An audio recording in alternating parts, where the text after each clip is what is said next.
3 tips to really motivate your workforce. First of all, what do we want from our workforce? Well, most of us want more energy and more production. So let's look at those words. The word energy in Greek means energos, en meaning work and ergos meaning active. So active work. We want them to be more active in their work. Secondly, produce, production. Look at what the root of the word to produce.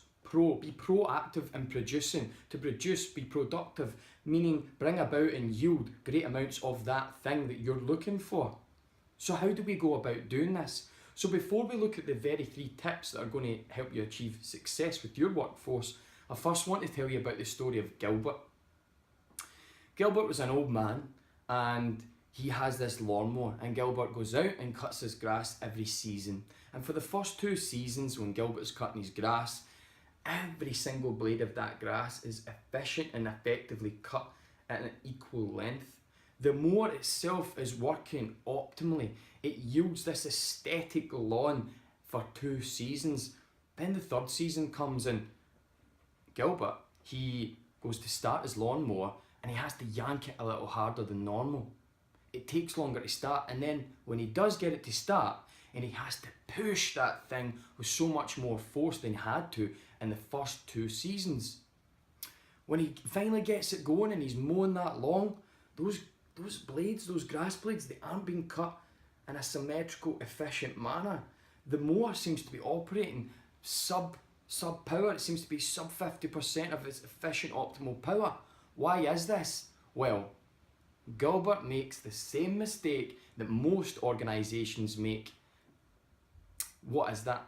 Well, he failed to maintain the very thing that is producing his results. So Gilbert never maintained his lawnmower. He never took it out, he never oiled it, he never properly looked at its bearings and its springs. He never took the time to maintain the thing that got him the result. And many organisations, much like ones I've worked for in the past, they just fail to focus on their workforce. They look too much to the result and not enough at the things that produce the result. Employee well-being, employee mental health, happiness in the workforce, getting the employees energised before they take on the day. So let's look at a few strategies that we can use to bring about a greater sense of energy, production and motivation. Number 1, we've got to carry out MOTs. We've got to maintain the very thing that produces our results. And first we'll look at blood sugar. And you might be wondering, blood sugar?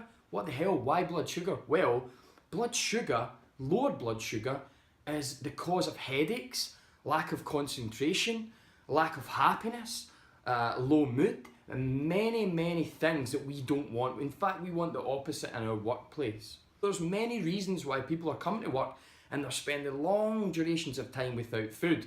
Or the ones who do eat, often they gorge in 1 or 2 meals, and that just doesn't make for effective blood sugar levels, and also therefore doesn't make for the greater circumstances to foster that the production and that energy and that motivation. The perfect way to get blood sugar balance is to focus on eating snacks often.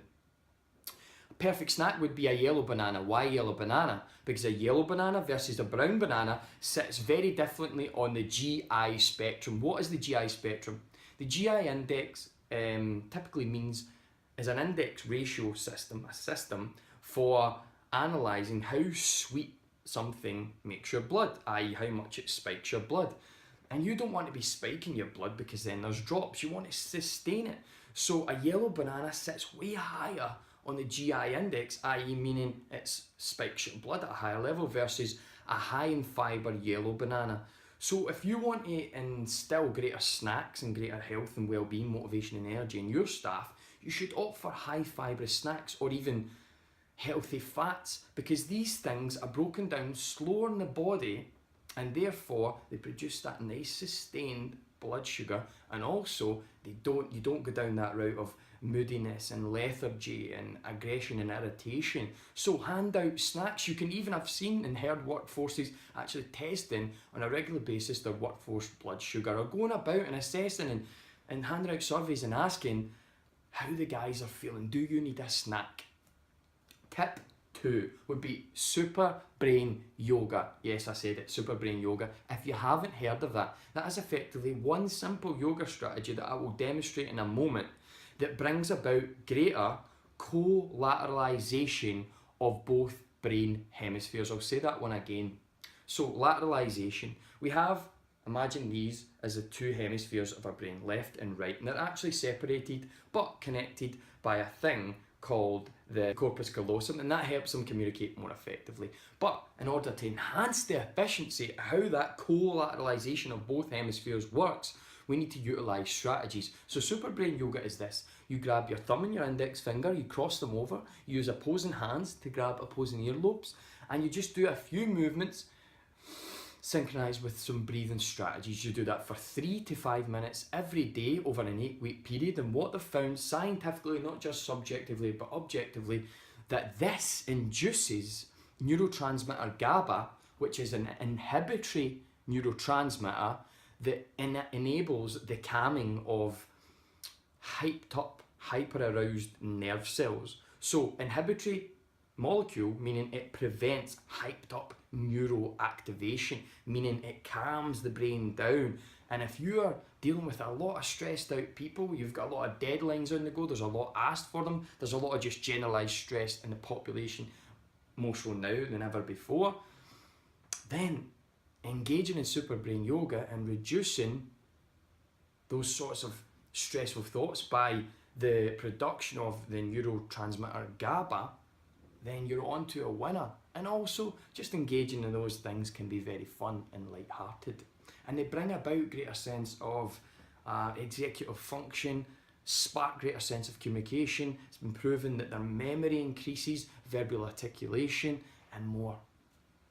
Third, the Happiness Trifecta. What is this?